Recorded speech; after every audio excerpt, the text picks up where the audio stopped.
함신의사 한상훈입니다. 외과 의사에 대한 설명을 먼저 드려야 되는데요. 외과 의사 선생님들이 기원 전부터 활동을 하긴 했었습니다. 본격적으로 우리가 알고 있는 외과 의사가 될 때까지는 좀 암울한 기도 있었어요. 예전에 이발소 간판을 보신 적 있을 거예요. 빨간색, 파란색, 하얀색이 빙글빙글 돌아가는 걸 봤을 거예요. 이발사 하셨던 분들이 외과 의사도 겸용했기 때문이에요. 그러면 치통으로 이를 뽑을 때 옛날에 종기 치료를 할 때, 신체 수술을 할 때 이발소를 찾아서 하는 경우가 많았어요. 그 이유는 이발사가 칼을 아주 능숙하게 다룬다는 겁니다. 여기 있는 요 중세 기사처럼요. 예전에는 다치는 사람들이 많았을 거 아니에요. 그 다치는 사람들을 치료하고 이럴 때 칼을 잘 다루는 사람들이 치료를 하기 때문에 보통은 이제 이발사 쪽에서 관련이 있습니다. 우리가 잘 아는 음악의 어머니, 핸델의 아버님도 이발사 겸 외과 의사입니다.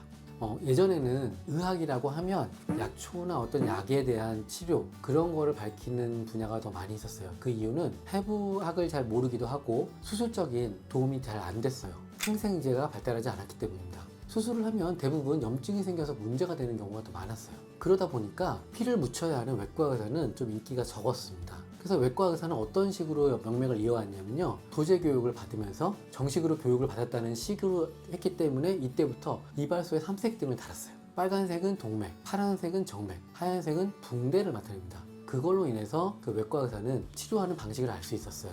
그리고 또 이발사와는 다르다는 개념으로 우리 요즘에 많은 의학 드라마에 나오는 긴 가운을 입고 치료를 했다고 합니다. 그 이후에 태양왕 루이 14세의 병을 종기 같은 것을 고치며 비로소 이발사와 외과 의사가 분리가 됩니다. 그래서 어원을 보면 키루르기아라고 하는데요. 핸들을 의미하는 단어와 워크를 의미하는 단어가 있습니다. 즉 손으로 일하는 직업. 그래서 외과 선생님들은 손이 좋아야 된다고 그래요. 그래서 실제로 이제 외과 선생님들 자세히 보면요. 이렇게 뭐 만지고 돌리고 이런 거 되게 좋아해요. 그래서 말 그대로 외과 의사라고 하면 손으로 일하는 사람을 말합니다. 수술을 수행하는 사람인 거죠. 그래서 아까 보여드렸지만 제 책상에는 항상 이 중세 기사의 칼을 모형을 항상 놓고 있어요. 어떤 일이 있어도 칼을 놓지 않고 묵묵히 수술을 수행하는 마음가짐을 가지기 위함이에요. 옆에 보이는 이 칼은요, 그 1998년에 첫 집도를 하고 받은 10번 메스에서 배를 열 때는 10번 메스를 사용하게 됐어요. 자궁 임신 환자였고요. 수술은 아주 잘 끝났습니다. 보통 외과 의사들이 첫 집도를 상징하기도 하고요. 초심을 잃지 않기 위해서 간직을 합니다. 물론 첫 집도 전날에는요, 마음가짐도 몸도 건강하게 하려고 노력합니다. 그리고 수술을 많이 하고 여러 가지 위험한 경험을 많이 한 이후로는 더 조심하려고 합니다. 그래서 요즘 들어서는 특히 다음날 수술이나 시술이 있으면요, 훨씬 더 몸 관리나 정신 관리를 많이 하게 됩니다.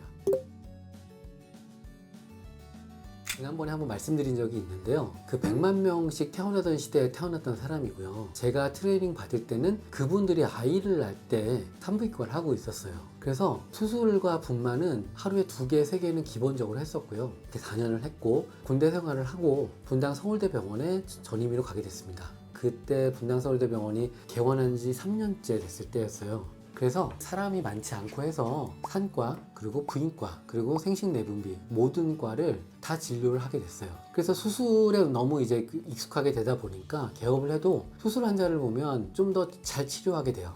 자궁내시경 한 2,000건 정도 했고요. 기타 부인과 수술 한 1,500건 정도 했습니다. 그 정도 해보니까요, 꼭 수술을 해야 되는 경우, 지켜볼 수 있는 경우, 이 환자는 어느 선생님한테 가서 수술을 해야겠다, 이 정도는 좀 판단을 할 수 있게 됐어요.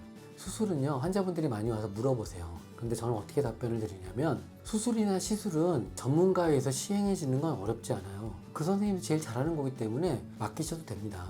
다만 본인이 결정하는 게 어려워요. 그렇기 때문에 전문가 선생님을 만나서 상의를 충분히 하고 본인이 동의한 후에 어떤 시술을 하는 게 좋은 결과를 얻는 방법이라고 저는 생각합니다.